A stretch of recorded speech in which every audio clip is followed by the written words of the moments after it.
Benjamin, bonjour. Bonjour. Bon, vous êtes bien connu de beaucoup de lecteurs à la fois dans le monde universitaire, puisque vous êtes maître de conférences, et d'adeptes à la vie politique, puisque vous en êtes un commentateur aujourd'hui reconnu. Euh, Vous écrivez parfois des livres sur les problématiques qui sont celles de notre pays aujourd'hui, la France en miettes ou autre, avec lequel d'ailleurs je n'étais pas forcément d'accord avec vous, mais c'était un livre très intéressant. Et j'ai failli passer à côté du Parlement Temple de la République qui s'affiche pendant que l'on diffuse notre vidéo sur le côté, aux éditions Passé Composé. J'ai failli passer à côté parce que je me suis dit, avec un peu d'autosatisfaction, allez, c'est un truc qui me passionne, mais sur lequel j'ai souvent lu. Et au fil de mes études notamment. Et puis, j'aurais eu bien tort de ne pas le lire parce que vous prenez un déroulé classiquement chronologique. Sans doute avez-vous eu peur de faire des entrées purement thématiques ou une démarche avec un raisonnement purement problématique. Mais, à chaque étape, discrètement, sans même que ça soit avec force de notes de bas de page ou avec des mots complexes, vous faites à chaque fois le point sur c'est quoi être député. Bon, alors on s'attendait à la fin du mandat impératif ou pas, etc. Mais sur l'arrivée du Sénat, sur le statut de l'élu, sur le lien avec l'exécutif, vous faites à chaque fois des points qui montrent non seulement le trait de chaque régime, mais aussi ce qu'il nous a légué. Première question, est-ce que pour quelqu'un qui a un pas dans le monde de l'université et un pas dans le monde de l'explication, du commentaire ou de la vulgarisation, est-ce que ce n'était pas l'occasion avec cet ouvrage pour vous personnellement de faire un peu le lien, certes discret, entre les deux? Alors, en fait, je dirais qu'on avance en marchant et j'ai découvert ces liens un peu au fur et à mesure, hein. À l'origine, je voulais faire en effet une histoire du Parlement, ce qui est pas si évident. Il n'y a pas eu tant d'histoires synthétiques du Parlement de la Révolution à nos jours faites, et il n'y en a eu aucune, en tout cas à ma connaissance, j'en ai pas trouvé d'un seul auteur, hein. Parfois des bouquins collectifs, mais souvent ce sont des livres par période. Et c'est vrai que ce recul historique permet de faire des liens. Il permet de faire des liens avec ce qui a été, ce qui est, et de comprendre les phases de transition que souvent on envisage mal quand on prend une période extrêmement limitée. Et dans cette histoire parlementaire, il y a des vraies ruptures, c'est-à-dire que le Parlement de la Révolution, dans lequel il s'agit d'exprimer la voix du souverain tout en étant sous sa surveillance, n'est pas du tout le Parlement de la Restauration et de la Troisième République, qui se ressemblent d'une certaine façon, hein. On parle beaucoup évidemment de l'ouverture du suffrage universel, etc.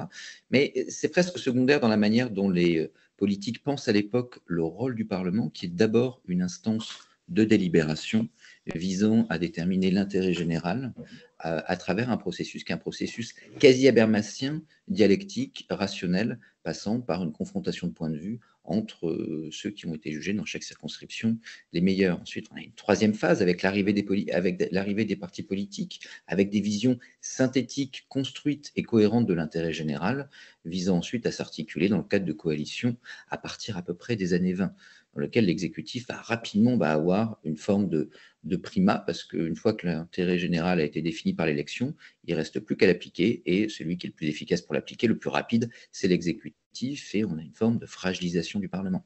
Tout ça conduit à des ruptures profondes, mais en même temps, on a une construction en millefeuille, c'est-à-dire que on a à chaque étape de nouveaux apports, de nouveaux ajouts, hein. On crée des comités sous la Révolution, on ne sait pas trop quoi leur faire faire. Finalement, ils prennent le pas sur ce qu'on appelle à l'époque les bureaux, qui sont beaucoup moins fonctionnels. Ça va donner nos commissions, mais ce n'était pas tout à fait évident. Ça a également donné des ministères d'une certaine façon sous la Convention. On va avoir peu à peu des règles d'ordre en séance publique, hein. La jugulation de l'obstruction, par exemple, c'est le grand sujet des années 80, mais les premières réflexions par rapport à ça sont des réflexions qui datent de la Deuxième République.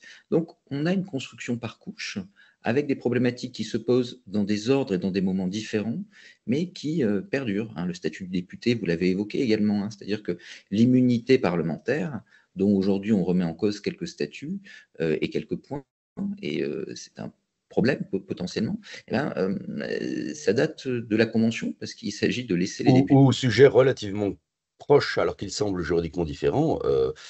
Est-ce que c'est aux assemblées de gérer leurs propres débats internes ou est-ce que c'est aux juges d'y venir? Et de ce point de vue-là, d'ailleurs, ça serait peut-être une des rares critiques, mais là, à vouloir trop embrasser votre ouvrage, je n'aurais peut-être pas pu tout bien faire.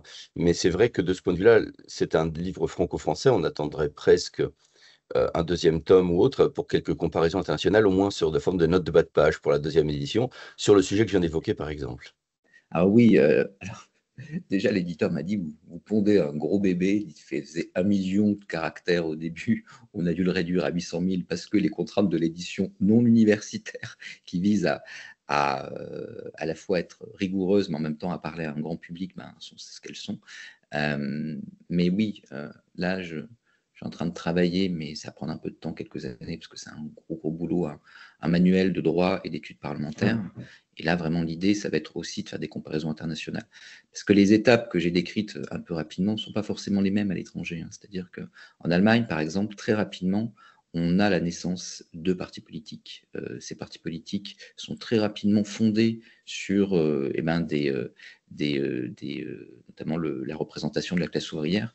Donc, l'étape délibérative du parlementarisme qu'on va connaître en France et en Grande-Bretagne au XIXe siècle est différente en Allemagne. Et donc, ce faisant, la structuration de l'espace public, de la construction parlementaire, le rôle du député également va être envisagé différemment selon les différents États occidentaux, sans même parler des États en dehors de l'Occident.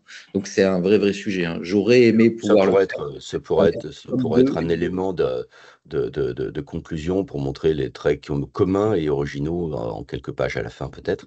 En tout cas, pour reprendre le fait qu'on était sur un ouvrage de ce point de vue-là, qui est d'ailleurs, vous évoquiez le nombre de signes. On le voit souvent, vous avez réussi, et c'est bravo, à ramasser l'ensemble sans que ça devienne illisible, loin s'en faut. De ce point de vue-là, ça me fait penser à ce qu'était en histoire de la diplomatie le Durosel, c'est-à-dire un narratif chronologique, mais qui devient une lecture indispensable en raison des ponts que cela fait et qui montre ce qui reste de cette sédimentation. Autre question, justement.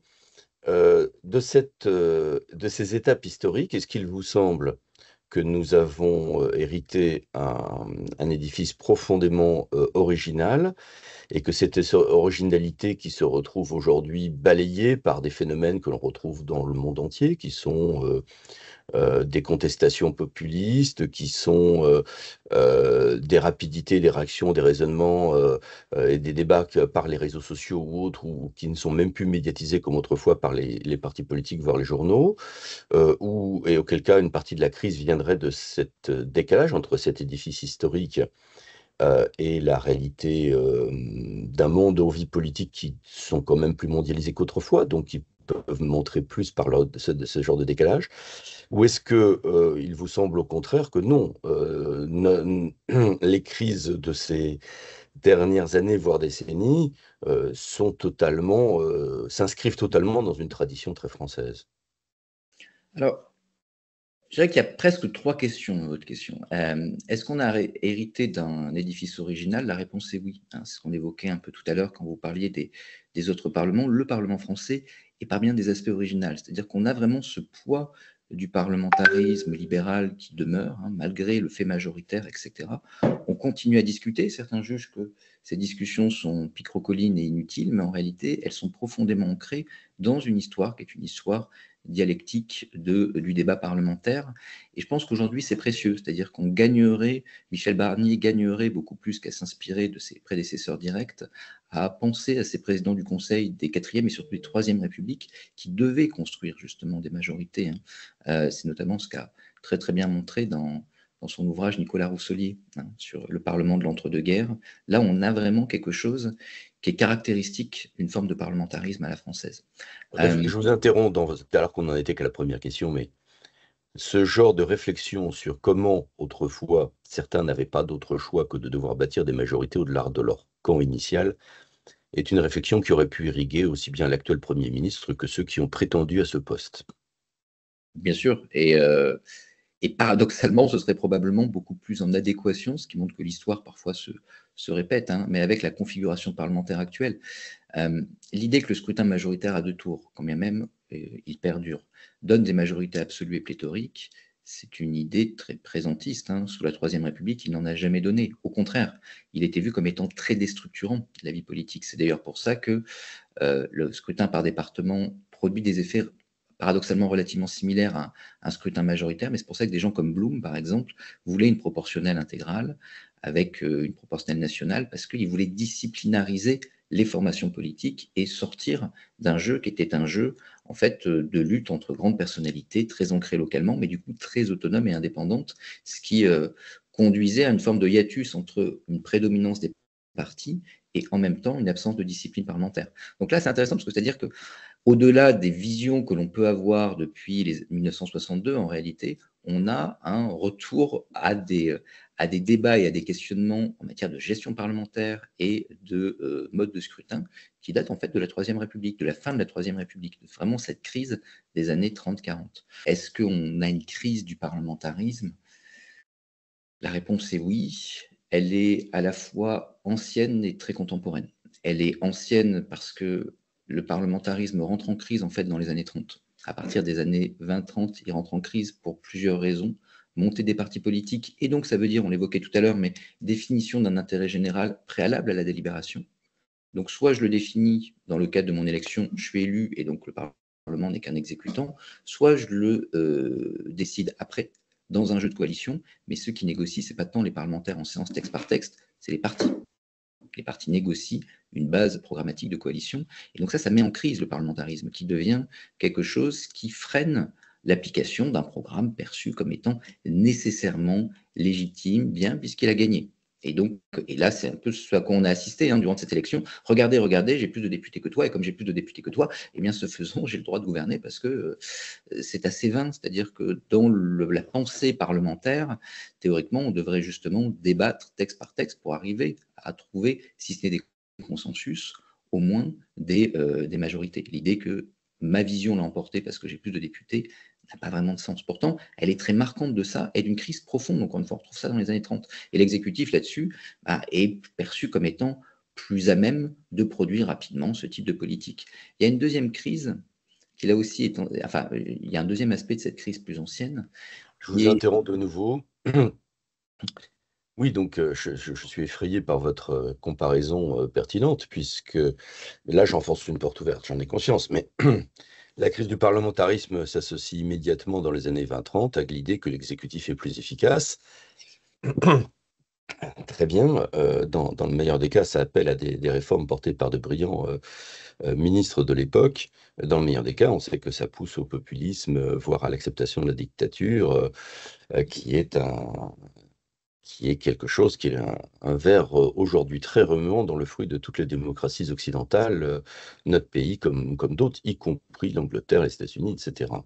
D'où le parallèle et je dirais la continuité de cette crise, parce qu'en effet, le deuxième aspect que j'allais aborder sur cet aspect plus ancien, c'est et c'est la mise en scène du Parlement.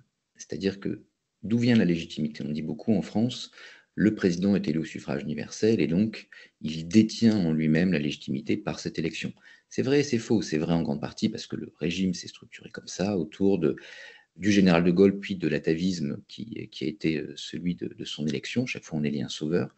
Mais prenez au Portugal, en Autriche, en Finlande, on élit le président, on n'en fait pas un sauveur et un bébé de Gaulle. En revanche, en Allemagne, on vote pas CDU-CSU, on vote Merkel. En Grande-Bretagne, on vote pas Tories, on vote Johnson. Il y a une personnalisation, même dans les régimes parlementaires, qui est liée à, en fait, la structuration médiatique qui commence dans, là aussi, les années 20, les années 30. Le premier qui fait campagne comme président du Conseil, c'est Tardieu. Avec cette idée que tout d'un coup, il y a une personnalisation de la politique. Et celui qu'il faut lire sur ce sujet, et là encore, je ne vais pas vous remonter le moral par rapport à ce que vous évoquez, mais c'est Carl Schmitt.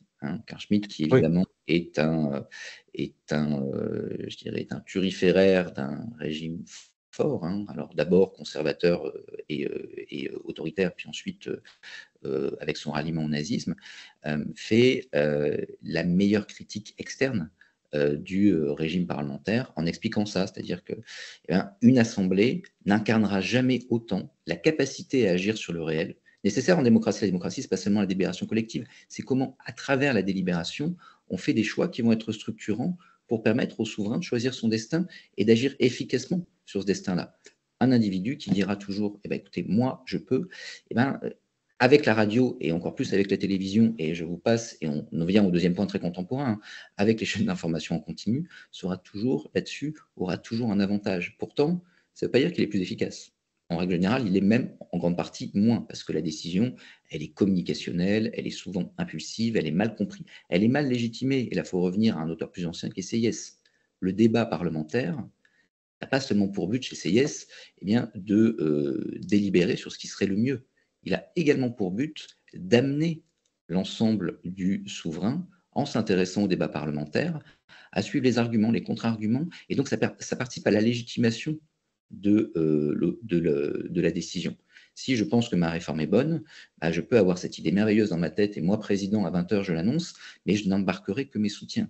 Et donc, la crise de légitimité est profonde. Si j'ai un long débat, que les contre-arguments ont été contrés par de vrais arguments, si je prends le temps de délibérer, hein, aujourd'hui, on a le Parlement le plus rapide d'Europe après la Hongrie, qui a deux caractéristiques, le monocamérisme, donc une seule chambre, et Viktor Orban. Donc, vous voyez que l'idée qu'il faudrait légiférer plus vite, etc., c'est pas forcément une bonne idée. Au contraire, il faut prendre le temps pour construire et bien construire les lois et apporter une forme d'adhésion. Donc là, il y a une forme tératologique du parlementarisme.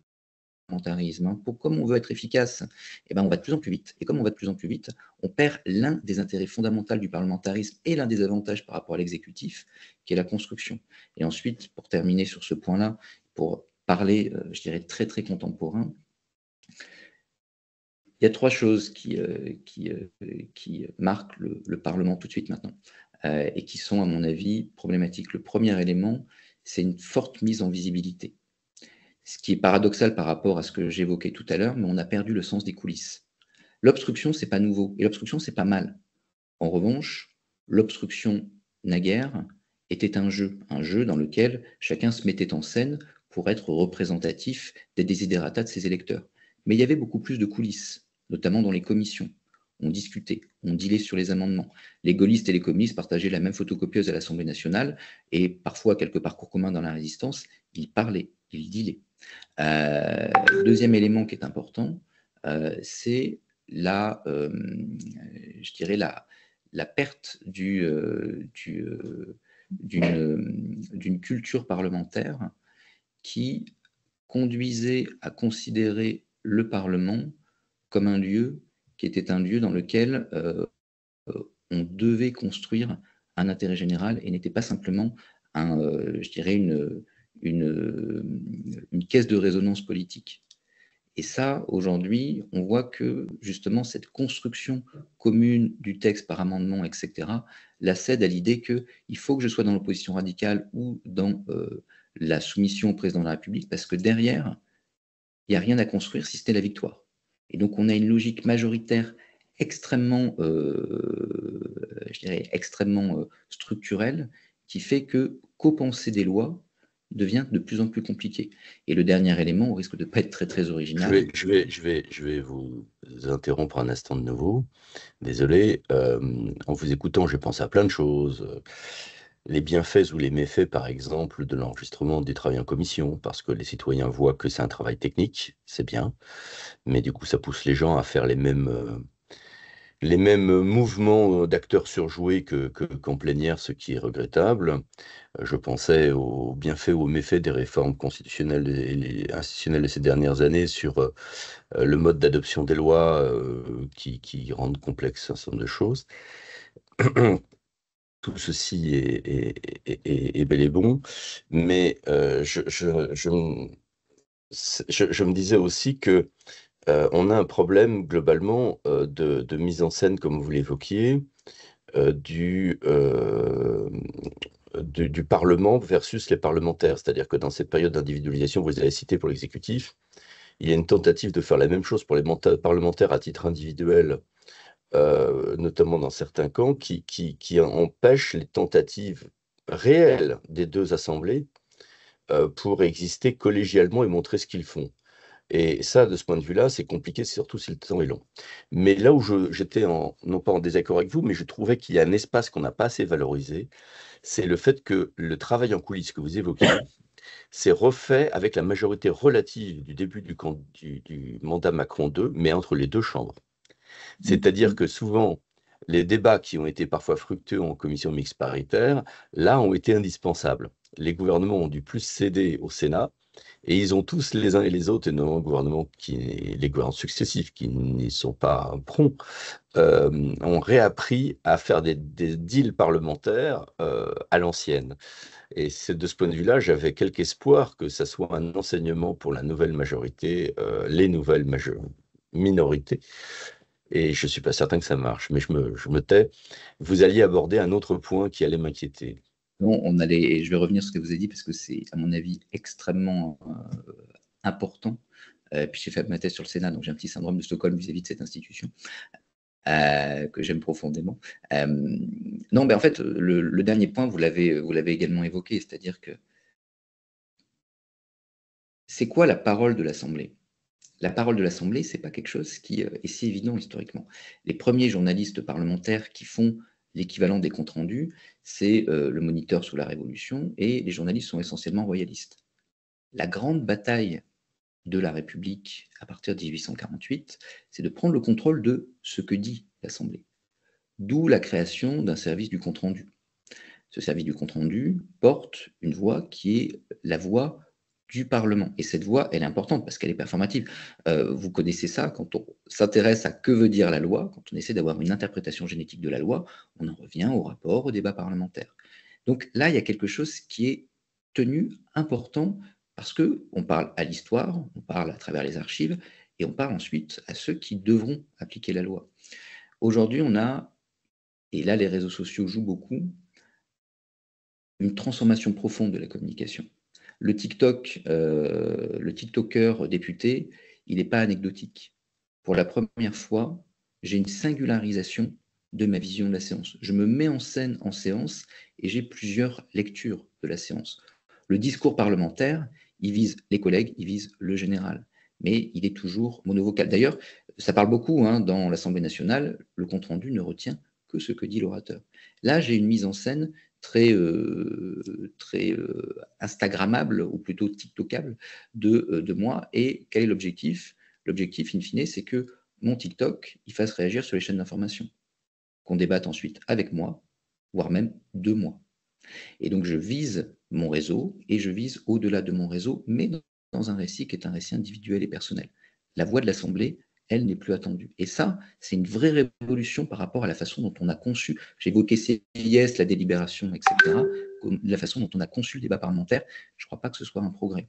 Je reviens sur ce que vous disiez, parce que c'est extrêmement important. Le Sénat, là-dessus, est une forme de havre, en effet, parce qu'on n'a pas ouvert les commissions aux caméras. Et il faut des coulisses. Si jamais vous neutralisez les coulisses, vous ne les supprimez pas, en fait. Vous les renvoyez à des arcanes, à des discussions de couloir entre un tel et un tel. C'est pas plus démocratique par rapport à ce qu'on pense, parce qu'on a besoin de coulisses. On a quand même besoin à un moment de dealer.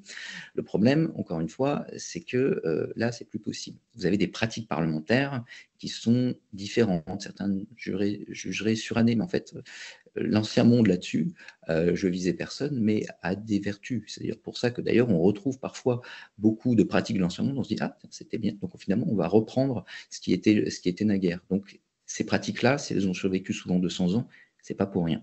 Le Sénat les a conservées et il y a eu moins de renouvellement brusque. Le problème de l'Assemblée, c'est que le renouvellement de 2017 a été tellement radical, violent, à la fois parce que, évidemment, macroniste, mais également dans les autres groupes.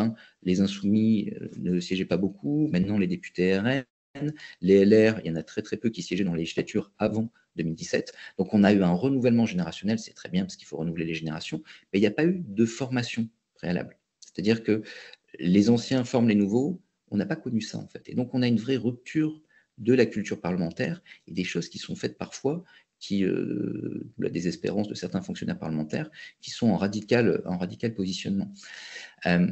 Combiné, qu'on soit pour ou contre avec la fin du cumul des mandats, qui fait que nombre de ces nouveaux entrants étaient également des nouveaux dans le monde public tout court.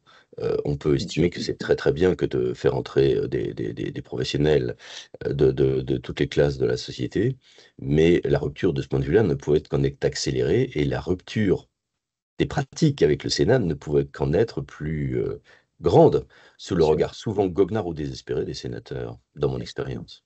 Et, et on a souvent fait le parallèle entre 2017 et 81 ou 62. En fait, le parallèle, il est très imparfait parce qu'en 81, en effet, déjà, il y avait des anciens parlementaires socialistes qui avaient siégé avant, et puis ils avaient siégé dans les collectivités Ils territoriales. étaient locaux et connaissaient les arcanes. Ils connaissaient les Et ils arcades. connaissaient les arcanes d'un parti au moment où la présence des partis dans le Parlement était à son acmé. Exactement. Ils avaient été formés par le parti. C'est d'ailleurs là-dessus que s'appuie Mitterrand. C'est-à-dire que Mitterrand a une pratique très présidentialiste parce qu'il a un parti qui le soutient et qui sait faire de la discipline de groupe. Et les godillots, certes, ont existé, mais derrière, il y avait tout le vieux personnel gaulliste formé dans les assemblées de la 4e République et qui connaissait extrêmement bien son fait. Et donc, il était tenu, le groupe gaulliste et les godillots apprenaient avec justement ces vieilles barbes du gaullisme de la 4e République. Donc la pratique parlementaire s'est transmise. Là, elle ne s'est pas transmise. Et je partage votre, entre guillemets, votre optimisme sur notamment la co-construction avec le Sénat, mais malgré tout, on a fait sauter des tabous. Hein. La CMP sur la loi immigration, quasiment en direct sur BFM TV, au mépris. Enfin, souvenez-vous, il y a quelques années, Bruno Retailleau, je ne sais plus c'était sur quel texte, Bruno Retailleau tweet et ça date d'il y a 2-3 ans, tweet avant que les résultats de la CMP soient connus, le résultat de la CMP, ça fait échouer la CMP. Parce que la CMP, rien ne filtre, parce que c'est l'œil du gouvernement, c'est l'œil des médias, et on doit pouvoir négocier sereinement. En quelques années, on est passé de le tweet est arrivé trop vite, donc on annule, à attention, attention, on va faire une pause là parce qu'il faut informer BFM Télé qu'on a négocié sur l'article 5 de la loi immigration et qu'on arrive peut-être à un truc, mais en attendant, parce que quand même on n'est pas sûr, on va se rendre à l'Élysée pour demander au président s'il est d'accord avec ce qu'on est en train de négocier sur la CMP. La réforme des retraites, on n'en était pas là, mais on a eu un jeu qui était un jeu de mise en avant des discussions, qui étaient des discussions également très, très médiatisées. Mais même ce sein du sein de la commission mixte paritaire lors de la loi immigration, aujourd'hui, a un peu explosé. Et ça, évidemment, ça fait un précédent dont j'aimerais ne pas m'inquiéter et de me dire que c'est une exception, mais dont je crains malheureusement qu'il fasse un peu jurisprudence. Je vous ai déprimé, je suis désolé. Non, non, non, non, ça va, je vais quand même réussir à tenir le reste de la journée. En tout cas, merci beaucoup, Merci. Benjamin, et je tiens à signaler que vraiment, ce livre est intéressant, et pour ceux qui sont férus d'histoire ou étudiants, il ne se résume pas à ce que nous venons d'aborder, qui sont une analyse au-delà de cette édification historique du Parlement, mais bien un livre avant tout historique. Mais tout ce que nous venons d'évoquer irrigue discrètement, C'est ça. et me semble-t-il sans parti pris. Je ne sais plus combien, 800, 900 pages. Allez, pour pas déprimer nos lecteurs, puisqu'on parle de déprime, on va enlever les notes de bas de page. On est Oh, sur, non, mais beaucoup moins que ça, que je oui, on est dirais. sur 700 pages. 345 pages. Voilà. Voilà. À bientôt, merci, au revoir. À bientôt, merci mille fois.